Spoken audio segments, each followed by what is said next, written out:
Hello, everybody. I'm very pleased to welcome you for this session, Future of Work today. So I would like to welcome Jeroen Fransen. Jeroen, he's the project leader for the Be the Change study in Agoria. So Jeroen, we will do a keynote about this study and the new update, I would say. And then we will have a panel discussion with all the members we discover just after. Voilà. Jeroen, I give you the floor, and I wish you a nice session. Thank you. So good afternoon, ladies and gentlemen. And thank you, Valérie, for this introduction. I want to congratulate you on this event and on this Belgian part of the European AI Week. Several people got in touch with me and they told me they were really enjoying the sessions you put on the program. So congratulations, and I will try to do my utmost best to be an added value for the event also. Could you please confirm, Valérie, that you see my Be the Change screen all right? Yeah, everything is okay. Okay, thank you. So as some of you might know, I have been working on this Be the Change program since 2018 for Agoria. Agoria is Belgium's largest sector federation, gathering over 2,000 companies with either technological or digital activities. What is Be the Change about? Just give me 1 second to change screens. It's a little hard.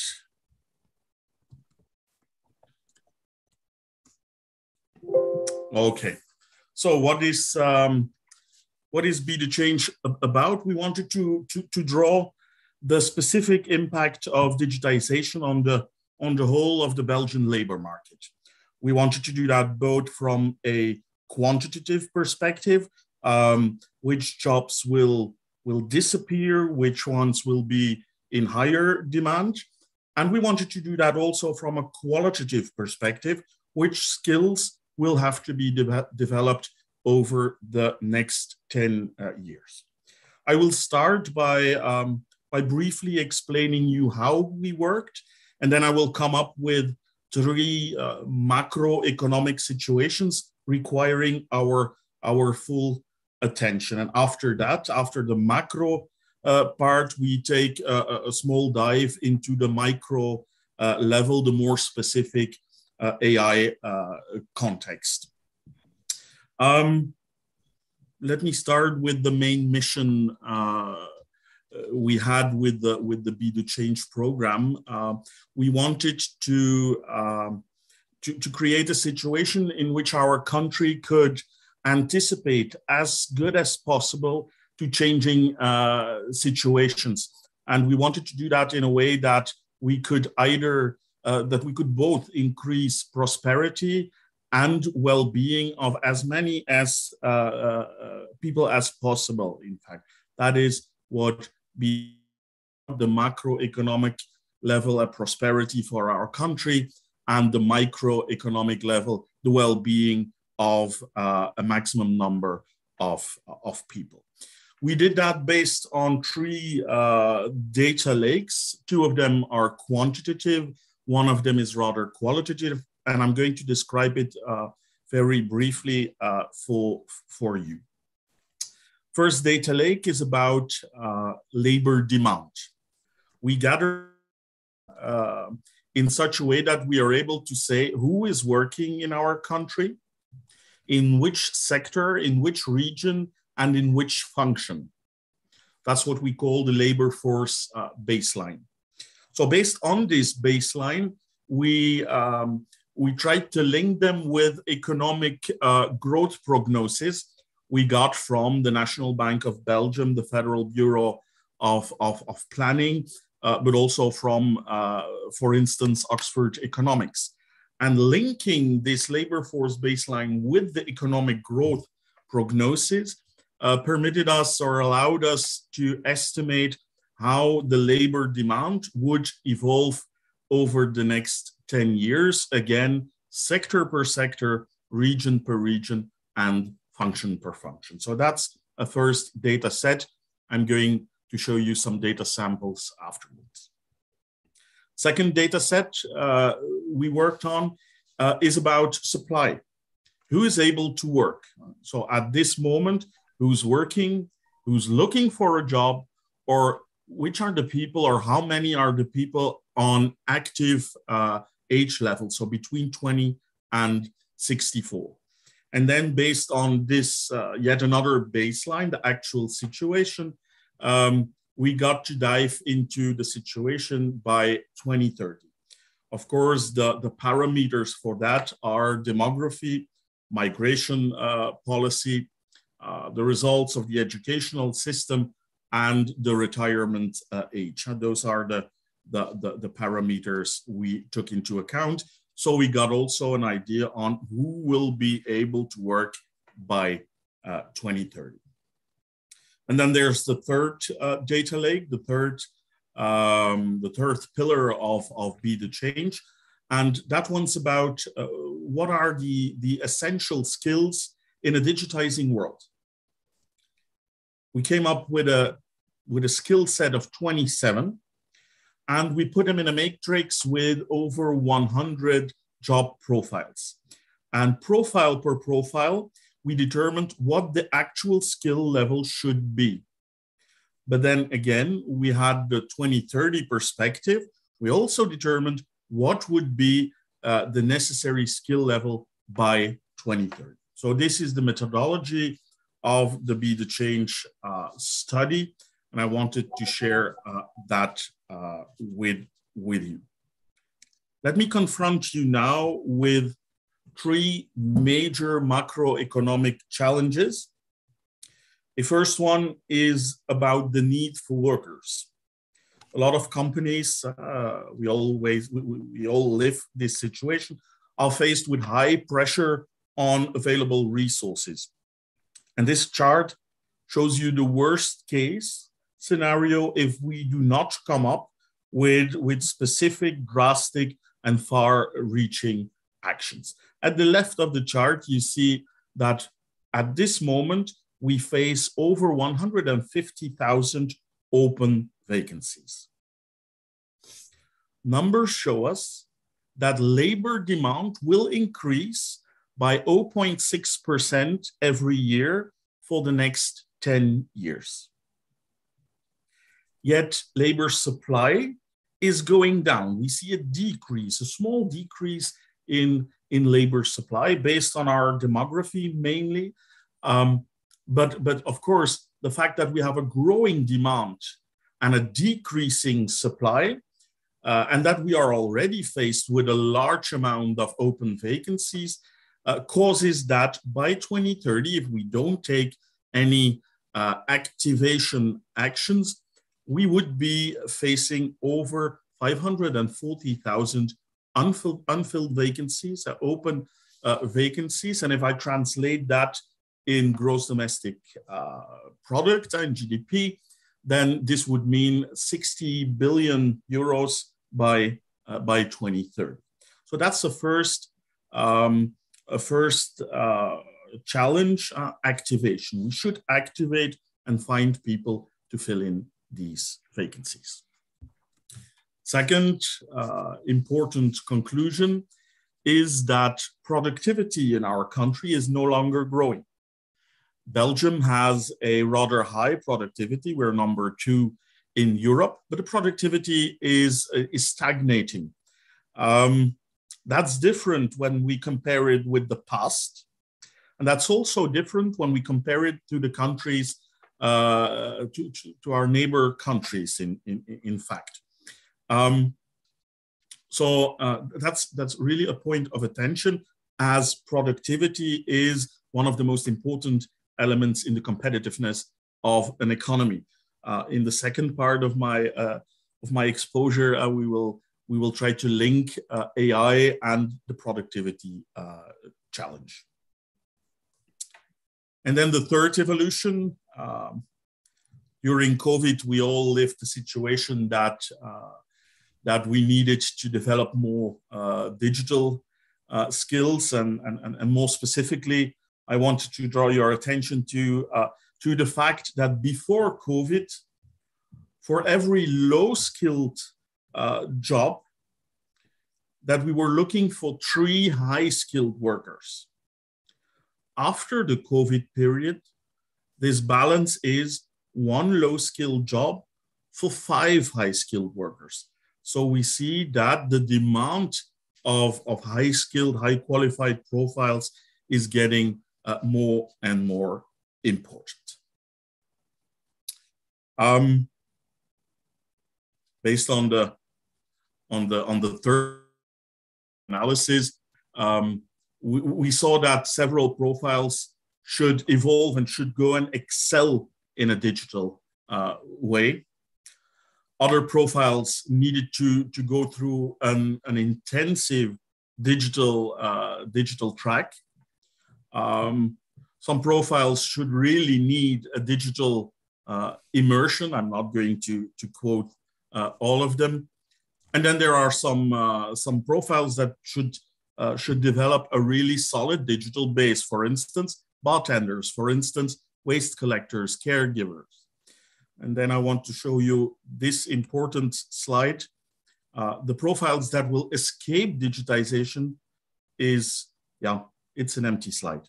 No job holder will escape from digitization. I'm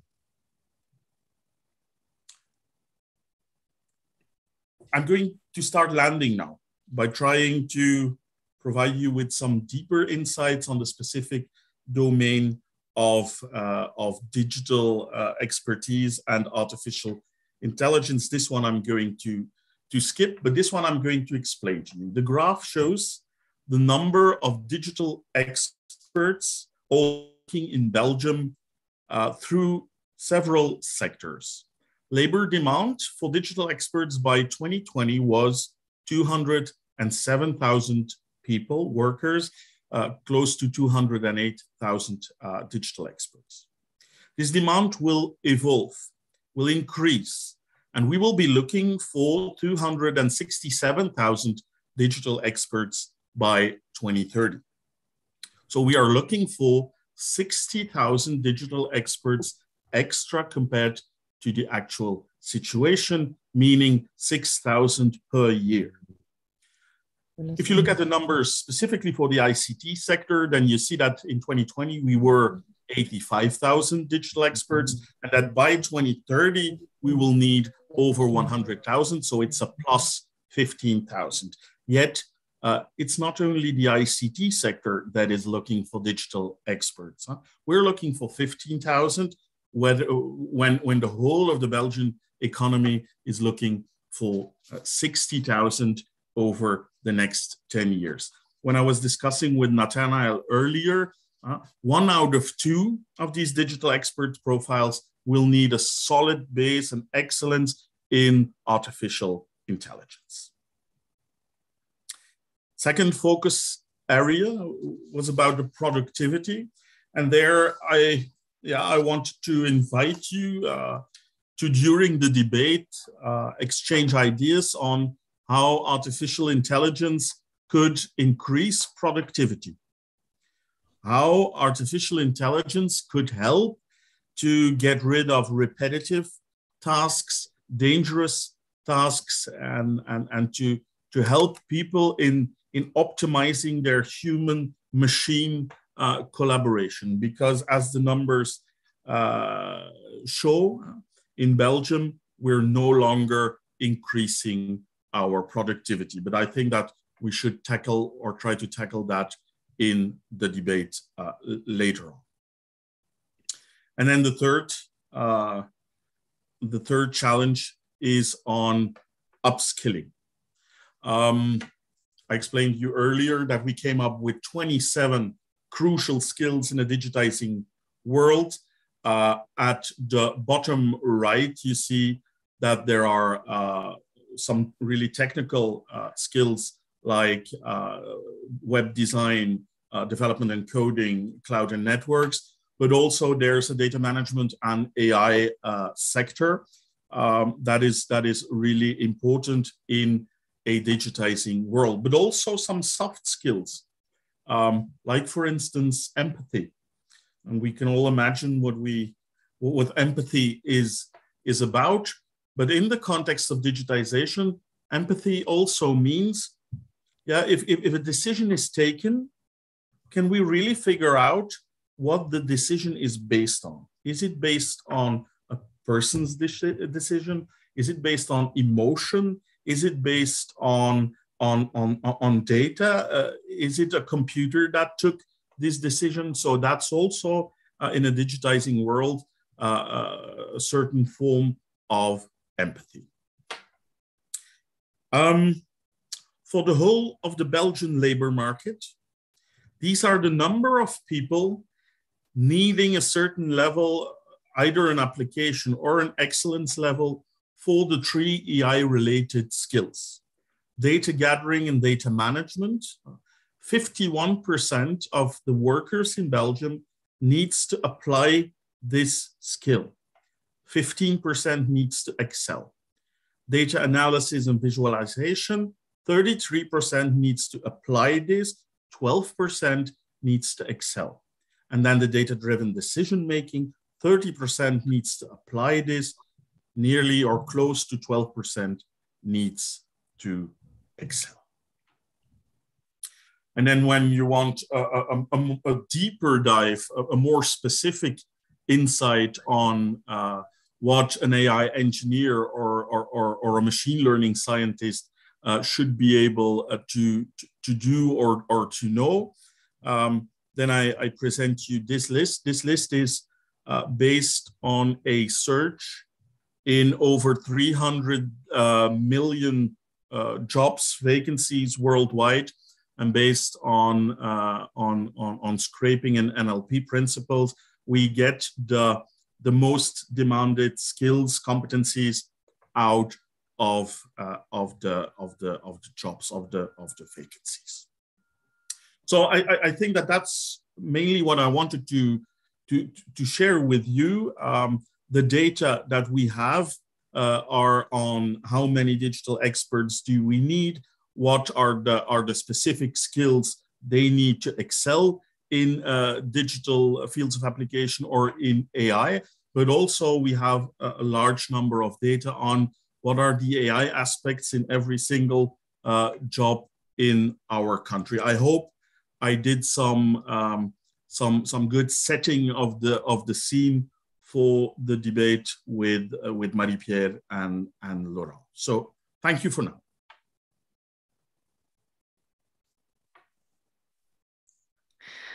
Thank you very much, Jeroen. So it was very, very interesting to see this. So I will introduce you Nathanael Ackerman, who is Director of AI for Belgium, if you don't know already. So Nathanael will moderate the panel. So Nathanael, I will give you the floor. And again, Jeroen, thank you for your participation for the keynote. And Nathanael, it's your time. We don't hear you, I think.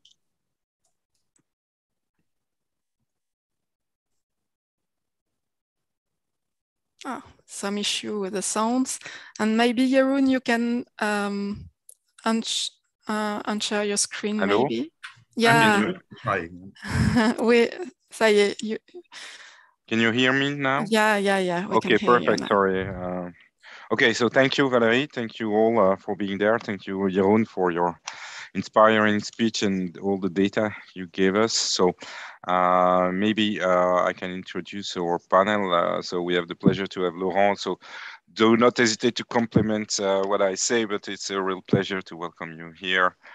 So Laurent, you are the co-lead of the AI for Belgium Future of Work and Skills Working Group, but you have a bio that is impressive. So you are professor at Solvay Business School's Executive Education. You are CEO of several companies. You are act now for a scale-up that has impressive growth in France in the healthcare sector.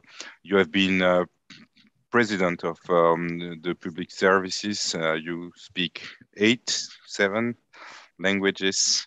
Okay, and you are an expert in human resources and management.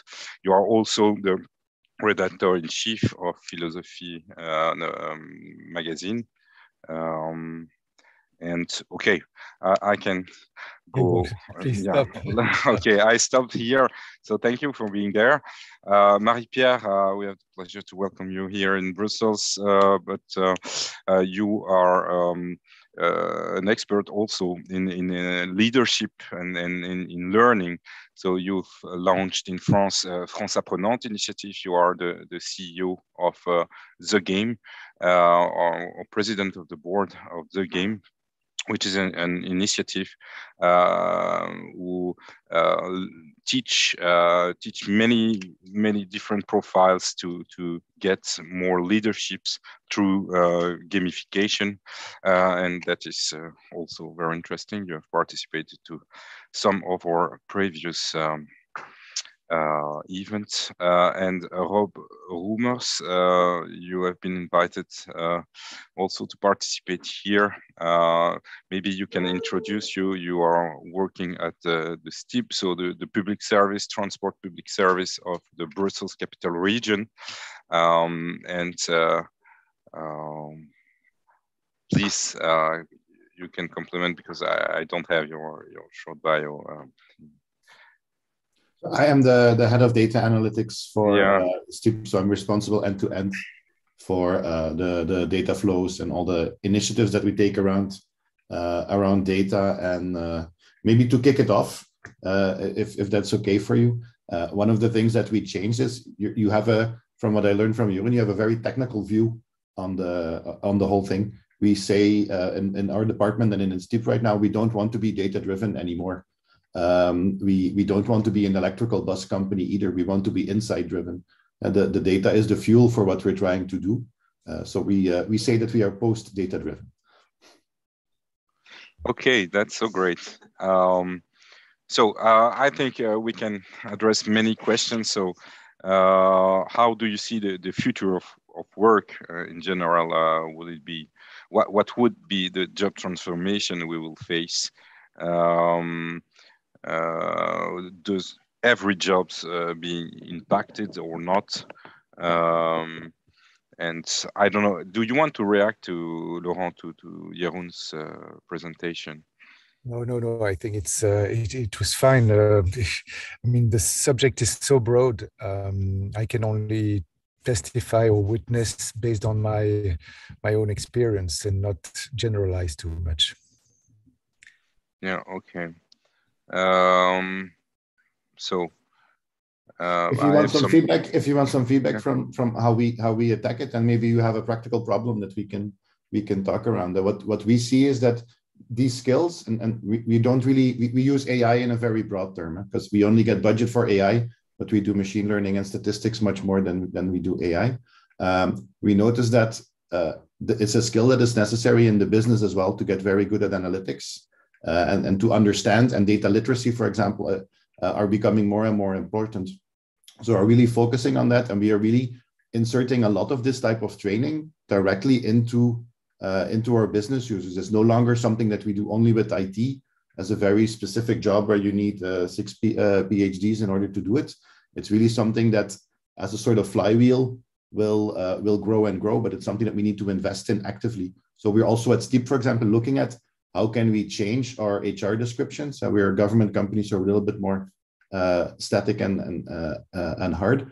So what we are doing is looking how can we make data profiles, for example, more flexible, so they can actually switch between different departments, and we can actually start exchanging skills. Just one of the ways that we are really trying to bring into reality what you are showing here, that there will be different skills and there will be different things that you need to do. But my department obviously focuses only on data and analytics, not on all of the AI skills.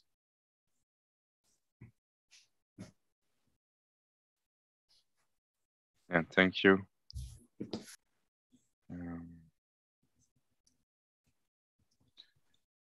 So maybe Marie-Pierre, do you want to comment on that also?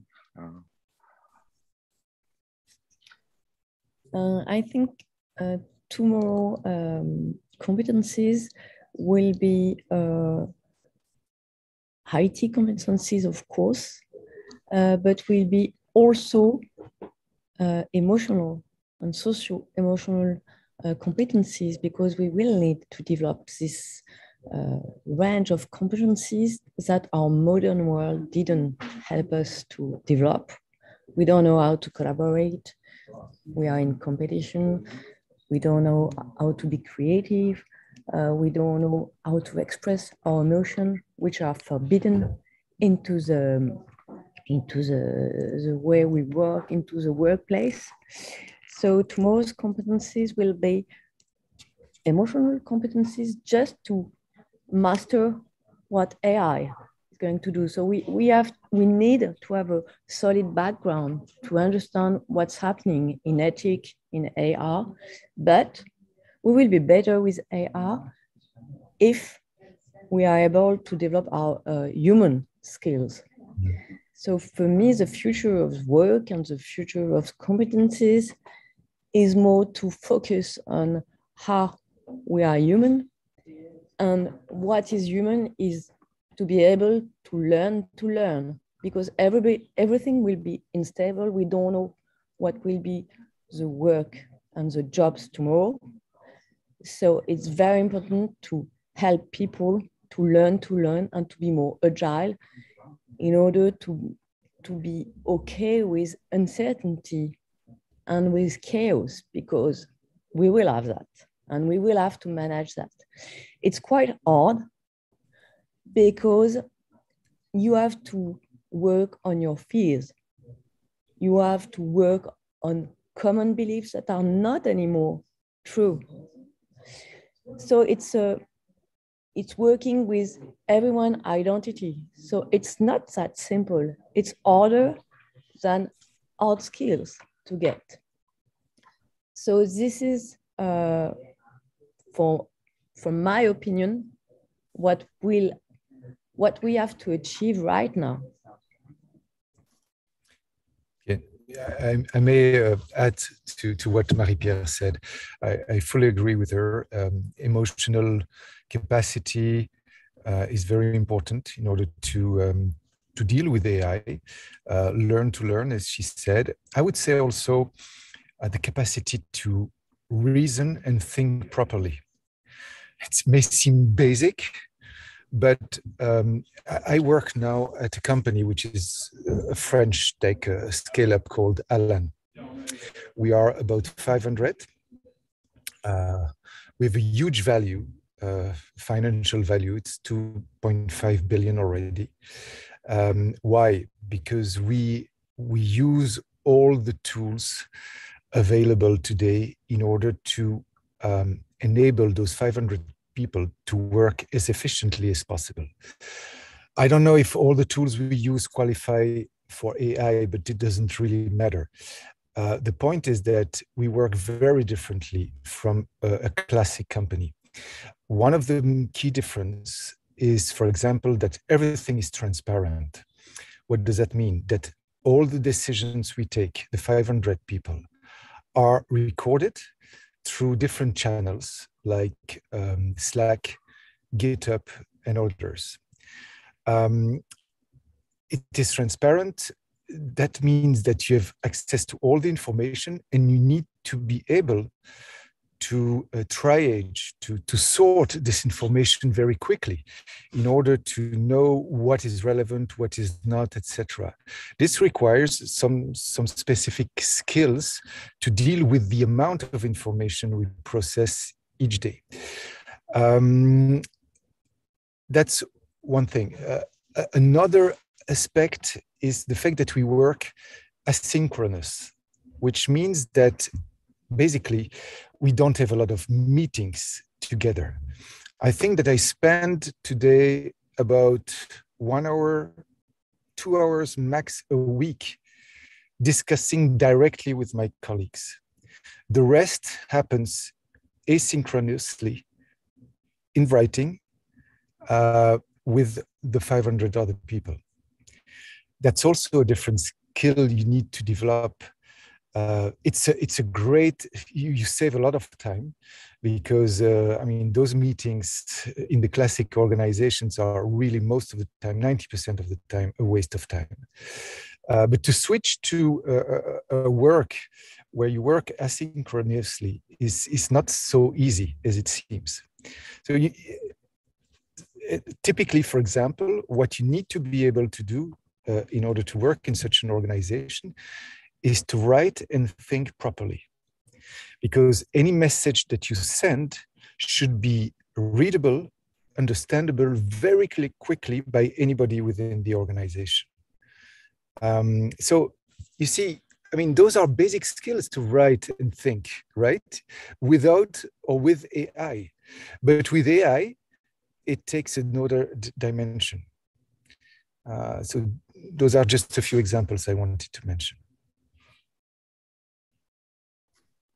If I can jump into that, I think you're both right. And it's actually what we're trying to do. So I think next to looking at your emotions, Marie-Pierre, what we consider crucial is trust between people. Because if somebody is going to write a model, we need to trust that you do your job properly.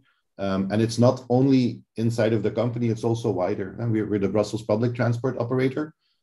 In that side of our company, we build a group called Data Lab Community, where all the people that are working with data communicate and share and teach each other things, but also they see each other. I'm all for asynchronous, but sometimes seeing somebody and having a beer or a coffee together is also something that helps. But we do that within the group. And then the next thing we said is we look further ahead and how do we see us using data and technology in the future? And we said, actually, we have to look around us in Brussels as well. There's no point in having super data on only the public transport. You need to have the context. And we saw that the groups around us were actually not mature enough. So we started another group called Data Moves Brussels, where we are sharing our experience together with all the other partners, the Brussels Mobilité, the Brussels Environnement of the world, where we're saying, well, we're going to need weather data in the future. I buy it somewhere now. It's pretty dumb because we have sensors to do air quality and stuff in Brussels. Why can't we not have that data? So we're also creating that trust and those relationships there. And I really like, Laurent, what you said about writing everything down, because it's something that we started doing about 6 months ago. We don't do PowerPoint to make a logical argument anymore. We use, it's the little, we found it somewhere that Amazon apparently does it, that you make a maximum of 6 pages and you write your logic and you come and defend your paper, but your logic is in the paper. And so we understand why we're doing it. And that way we don't have Slack, we use Teams. But we document our decisions that way because we are growing very fast. And we're also a little bit of a scale up at Steep. We were 10 years ago, only 4,000 people. We're more than 10,000 now. We have those growth pains that are going with that. We have those changing people that don't really always understand why a strategy of a couple of years ago was decided. And by starting to document, and especially in enterprise architecture and larger things where, for example, in data quality, we have multi-year initiatives where we decided to focus on something to get the quality of the data better.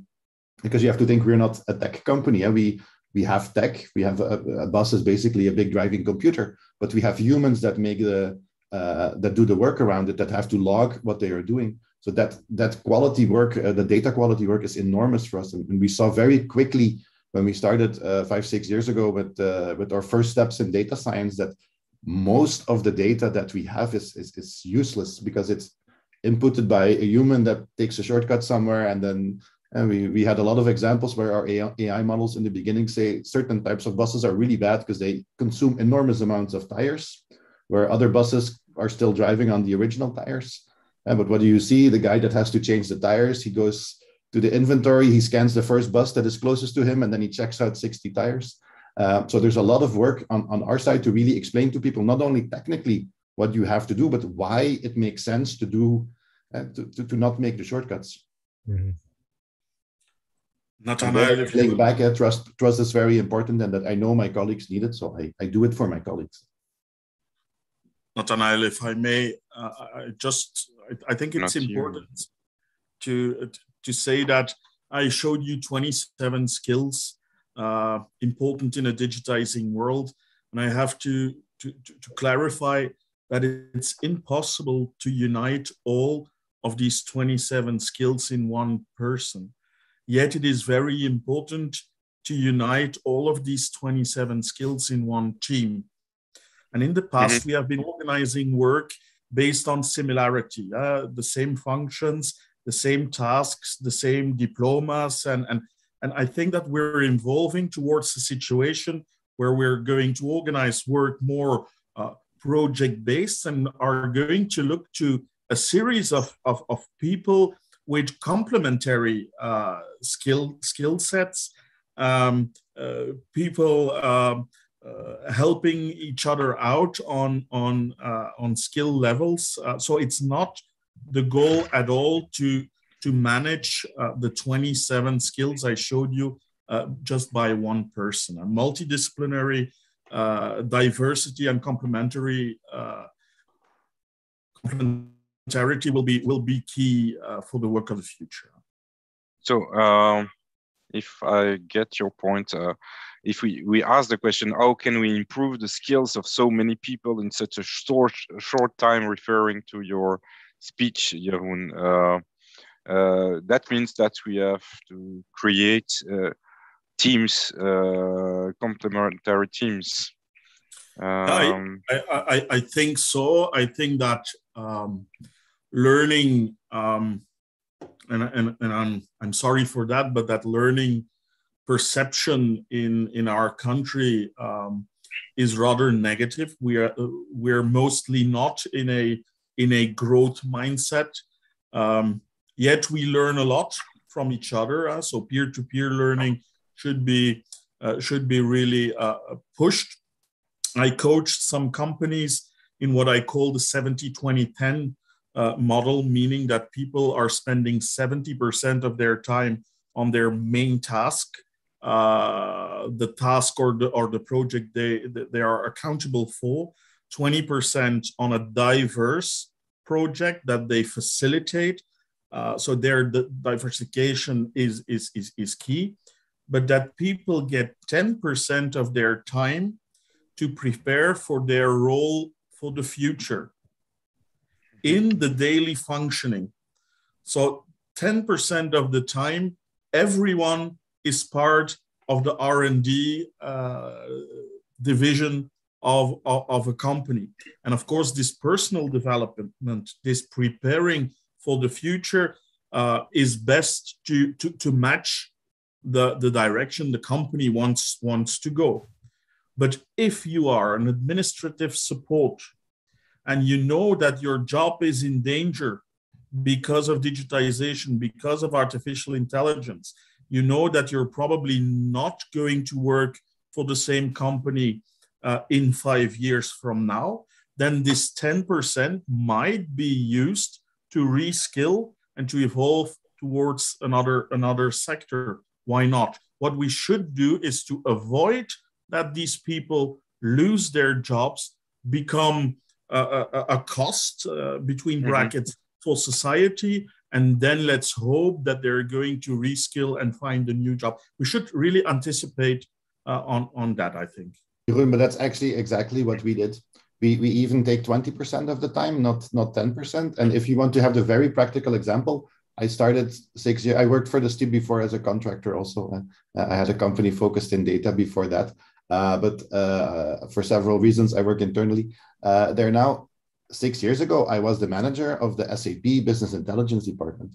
And I had a talk with my team to say, if we don't do anything today, we will be irrelevant in 3 to 4 years. And we joke now, and now I am head of data analytics. I report directly to the CIO. My team came with me.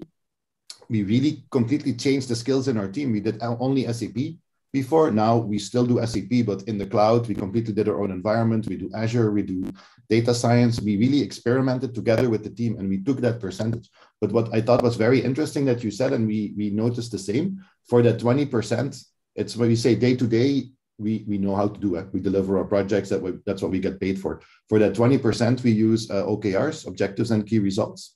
And the team itself steers that work. And in the beginning, we did a lot of work, and that's how we paid for our transformation, in just making ourselves more efficient, in getting rid of all that stupid support work that we used to do. And we automated the hell out of everything. And we freed time. And then we reinvested that free time into making the system better and better. And now we're actually at the point where we're doing more fun things, and we're really experimenting. We're doing a very nice experiment with that 20% time on using machine vision, for example, to look at the pantograph at a big antenna that is on top of the tram. We're putting a camera behind that. We're checking if it's moving too much, because that breaks the tram. That's being done by our guys together with our technical guys on the business side. But we have developed that skill in-house. And that's really where you can reinvest and pay for your own transformation, because we're seeing a lot of transformation and I joke a little bit with my management. Our management is preparing a lot of money and a lot of actions to do it, but you can just start, and you can find efficiency gains in the beginning with AI and everything that is around it, and then reinvest that in your company, in your own team. But it's so nice that you're linking learning with experiment. Most of the people are linking learning with being corrected or being oriented in one way. So I really like the link. I was happy that you mentioned the growth mindset. So that's something that we really teach our people as well. And what I thought was very valuable that you said as well, is the multidisciplinary team, because we do that also. We have really, when I talked about Data Lab community in the beginning, we really focused. We worked with people from Hack Belgium to learn how do we moderate these type of sessions. And now I have people that were ABAP developers before. ABAP is the programming language at SAP, that are now called change agents. They really go around and they say, okay, how do you use, for example, swarm chats to handle an incident? How do you do, what are they doing right now? Blameless postmortems on incidents. But we're really training each other on how to use these new technologies without saying, I'm going to redo your entire job for you. We do what we call Focus Mondays. We don't do, and Laurent will love it, we don't do meetings on Monday, because you need to have some time to work. So we have Focus Monday. We called it Meetingless Mondays first, but our boss didn't like it. He said, you have to say focus, it's not having meetings, it's having focused work. You can have a focused meeting also. But those people take, that were very technical profiles before, they take the role to go and explain in all the different teams, how do you organize a Focus Monday? What kind of things do you do? What is the social contract around that we want? And you see indeed different skills that come in, even in a technical team like mine. We have, which I never thought before, we have data designers or data storytellers. If you want to go to the management with some data, okay, we have guys that can help you, and girls that can help you to make your story nice, that it's not just a PowerPoint with some Excel in tables or some stupid pie chart, but that we can really help you make a story. So you see those skills coming up, but as you are improving, they come automatically. Automatically, organically. You have to water the things. I always say it comes organically, but you have to water. But there's really a lot of stuff that happens once you start making the right decisions. To jump on what you both said, what we do with the game is to build learning communities. And as you say, Gerwin, people don't want to get trained because it has a bad image and they don't want to go to class again. So what we do is gaming, and it's exactly what you do, Rob. It's we put people in teams and they do project. They do project they choose. It's fun. And we give them a playground with a very high security bubble in which they can open and tell where are their problems, and so they can share. It's peer-to-peer learning with a facilitator, with project learning, project-based learning. They take challenges. It's fun. And they choose on which ground they will do the challenges. That means they can do it in a personal area or in a professional situation. And they grew very, very rapidly just because we train them to have learning routine.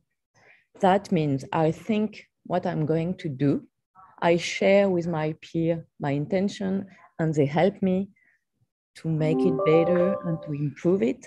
Then I make the action. I think about what I did, and then I have to transfer my knowledge, my experience knowledge to the group. And this is in cognitive science, the point where you anchor the knowledge of what you've led. And which is very important in what we do is that we want to create a win-win situation.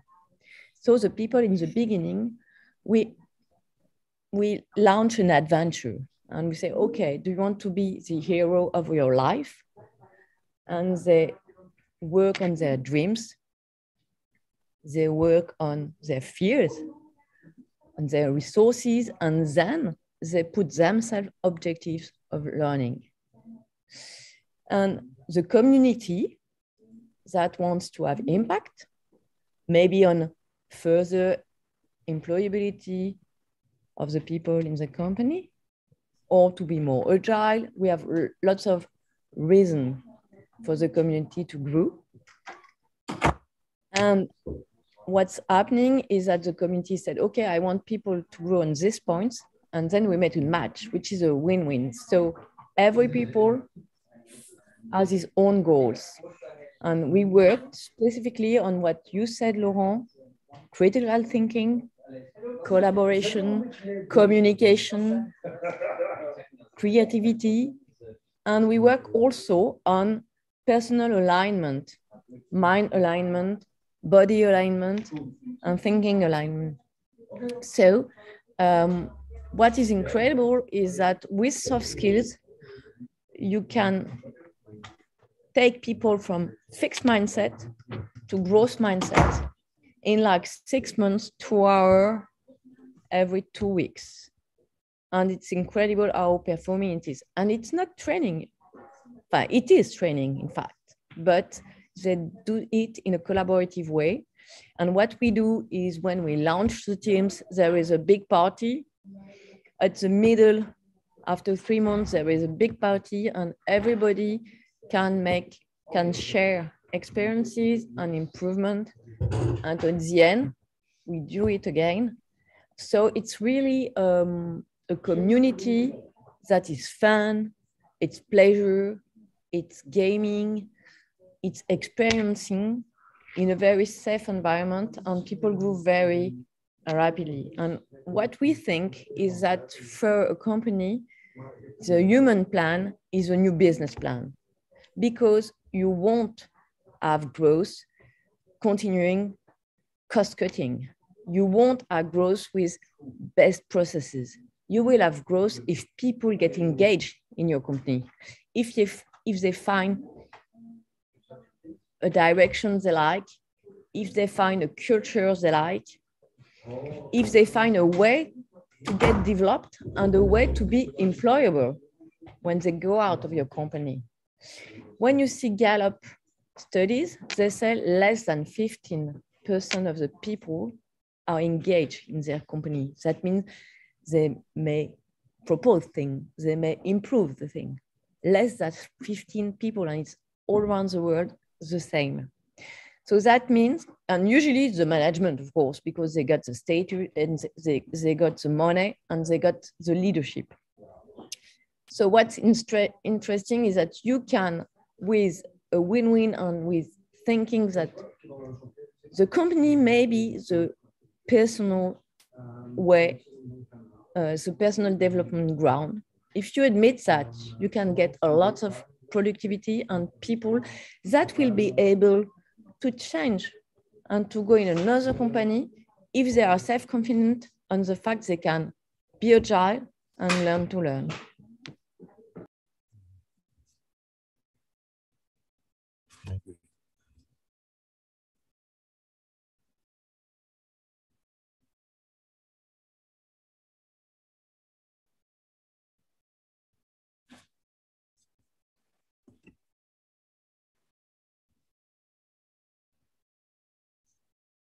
I think it is more coaching than training. In fact, it's to put people in their responsibility for their life and for the what they bring to the company. And it's interesting to see how people, when you take them out of their fixed mindset, can be productive, can be inventive, and can become the leader of their life. You have to, I think, as a management, also give them enough freedom to do that. Huh? What we saw is, or what I saw is, the moment you give them something, you have an idea of where you want them to go. But then if you give them enough freedom, they come up with the same outcome, a good solution, but completely not what you thought they should have done. So I really like that with what we do a lot with, for example, the Data Lab community. I had this idea that it was going to be like a sort of hackathon type thing where we teach people specific stuff with data, and they came up with this whole community. They did it on their own, and they came up with a solution that works as good, if not better, than what I had in mind. But it was a really nice surprise to see that people can come up with their own thing. Laurent, as a philosopher, what can you say of all that things? Yeah. No, I cannot add very much. I mean, I agree with all what the other panelists have said. Basically, what I would say is that maybe I would take again the sentence by Leopardi. Everything must change so that nothing changes. What I mean with this is that basically what we have been saying is that, of course, AI brings a lot of change, but the basics still remain. And that's what I feel, what I experience, for example, at Allen, is that AI does not, I wouldn't say changes fundamentally things, but it accelerates a lot of things. And what I see, for example, since we are talking about qualities and recruitment and so on, the recruitment process at Allen is very, very tough, but it focuses essentially on the capacity to think, the capacity to write clearly. For example, a very simple, basic tool which I use, which has nothing to do with AI, but which is very, very important when you use AI tools, is MISI, mutually exclusive, collectively exhaustive. That's a basic skill that people at McKinsey master really well, and that, unfortunately, too few people master. What does it mean? Is that when you try to, for example, draft a solution to a problem, the elements of this solution should be mutually exclusive. That is, that they do not overlap too much. And collectively exhaustive is that all the elements that you mention are the ones you should address in order to have a good solution. It's very, very basic as it seems, but few people in the population master it. Well, we recruit those type of people who master this type of basic skill. Emotional intelligence, once again, is important. So basically, some of the basic skill that you develop through good basic studies are so important. Of course, then the mastery of some IT tools and so on are important, but I think they are secondary. They can be learned very quickly when you master the basic skills of thinking properly, communicating properly, and mastering your emotional intelligence.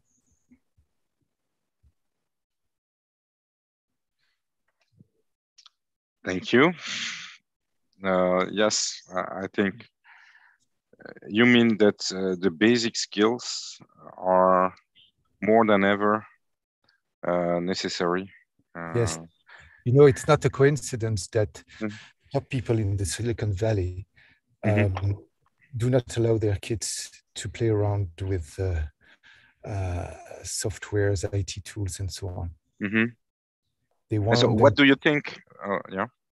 They want to focus on the basic skills that we have known for centuries and we have called the humanities. Those are the key skills you need to learn more than ever. Mm-hmm. The rest. What do you think about the fact that okay, in Belgium we do not have mandatory classes related to digital skills and things like that, and it's a debate. You might be stupid. You might think I'm crazy, but I think what you learned through learning Latin is probably more interesting for the future than probably very poor classes you get on software, IT, and whatever. But look to your own history. I had very interesting classes in WordPerfect that I use every day. Still, I mean, I don't think you need to learn people today to use Facebook or Instagram. It makes no sense. But you need to learn what is the point, and what we focus on a lot in our teams is to build like flywheels and ecosystems. Like, how does something work? And we said we have to start this data-driven, insight-driven group. So we really explained to our team and to our management, like, look, we need a platform. If we have a platform, we're going to have good data. If we have good data, we're going to have good reports and good analytics. If we have that, we're going to have better data literacy, which is going to make better use of our platform, and it's going to keep spinning. And that's why we're doing these certain actions. And it's much more complicated than that, our model. But we said, what are the actions that we need to do? And that's, I agree completely with Laurent. That's the kind of insight that you need to train people, not in AI today or whatever model that we're going to use today. It's not what we're going to use in 10 years. But stop. I think one of the things we have to do with AI is also we have to stop scaring people that digital and AI is coming for their jobs. It's going to add something. One of the examples I use a lot is like, don't be afraid that the robots are coming for your job, because the robot won't come. What you will get is a cobot. You will have something that works with you, that helps you make better decisions, that goes through Laurent's chat and tells us what decision he made, so I don't have to go look for it myself. That's where the value of AI is for me, to really help me in those kind of things in the future. We're not there yet, but for me, the best way to use AI, I was surprised about it when I saw it a couple of years ago. I took a photo from my Apple photo and I dropped it into Word, and the alt text automatically said, this is a family with a child having dinner in a restaurant. Nobody ever said the AI was there, but it's super cool because it does that kind of stuff for you, and it tags automatically. That's really the AI that really brings a big value. And I think we need something like that for business value. And then it's not about productivity, but it's really about quality of life and quality of work. Okay. I have a question, because I was discussing with Gregory Levkovich and saying, okay, we are not aware of people that are discussing about introducing coding competencies in the high school. Say it maybe for the wrong reason. And I will refer to what Jeroen was saying. I mean, I think coding is interesting because it's not a question of knowledge, but a question of mindset. When you code, you try things, you fail, you look why you have failed, you can be creative, you can choose also the problem you will solve. And all these competencies are needed and not so traditional in the education framework. So I was discussing with him, and he told me, okay, your statement or your quote is, coding is the new Latin. So Laurent, when you talk about Latin, what do you think Latin is bringing to us? What do you think coding can bring to us? It's not about knowing more about the social networks, using Twitter or things like that, but really the effectual mindset, entrepreneurial mindset that I think is also needed. I think I would agree with that. Coding is I mean, I think it goes along with what the others have said. Coding is very different than learning, how to use social media or what at school. It brings you solid skills that will remain important, whatever the evolution of the technology. Just to me, as Latin was. Latin, we don't care about talking Latin as such. But what is important is the mental structure it helps you to build within your own mind. And I think coding might be similar to that. And to be honest, as far as I know, that you study seriously Latin or coding doesn't matter. What matters is that you have a clear mind, and a clear logic. Or even more physically. Okay, I have a question. A lot of my kids go to Repair Cafe now to learn how to make how to break machines apart and put them back together. It's the same. It's the same set. Yeah. Okay, and what about collective intelligence? Because what we can say also, Laurent, is that the competencies that are listed in the top competencies by the World Economic Forum, OECD, etc., have evolved much the last years. So creativity, collective intelligence, you underlined emotional intelligence. But I would like we talk a bit about collective intelligence, because in coding, yes, you in E42, E19 here in Belgium, the idea is you do peer learning, you have collective intelligence. Sorry, I interrupted you. What can you say about that, collective intelligence? To be honest, I've been so-called working for years in collective intelligence. I still really don't know what it is. Okay. Okay. It's such a vague term. It's such a vague term. So that's why I prefer to talk about, develop your own emotional intelligence, which is, for example, through things like CNV or NVC, nonviolent communication, which allows you to express your feelings, your emotions, your whatever you feel in a constructive way. And this, of course, will facilitate collective intelligence. But to tell you what we should learn or teach regarding collective intelligence, I think to me it's so vast that I don't even know where to start with. Okay. Thank you, Laurent. So I think we need to close down, right? Yes, I think maybe the last word for Marie-Pierre or Valérie. Marie-Pierre, go, please. Thank you. Collective intelligence is a wide. Yes, of course. What I'd like to underline, just to close the panel, is we talk about cobalt. I think this is a very interesting concept. Yeah. We talk about critical thinking, how important it is in ethics, because we will have to deal with ethics with AI. And I was very, I think emotional competencies or capacities will be key. And in the modern society, we forgot to develop that.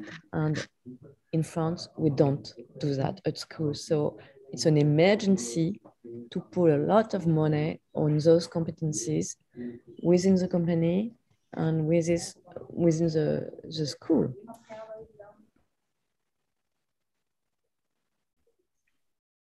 Yeah. Great. Thank you very much, Marie-Pierre. Thank you, Laurent. Thank you, Nathanael. It was very interesting, and we can continue a long time to speak about it. But it's time to end, and so I would like to thank you very much for this panel discussion. And I would like to mention that the last event for our track AI training education and future of work and skills is tomorrow at 1. And it will be how empowering next generation with AI skills. So it will be also very interesting. So see you tomorrow. And the AI week continue this afternoon. So don't hesitate to go on the global website to follow the other sessions.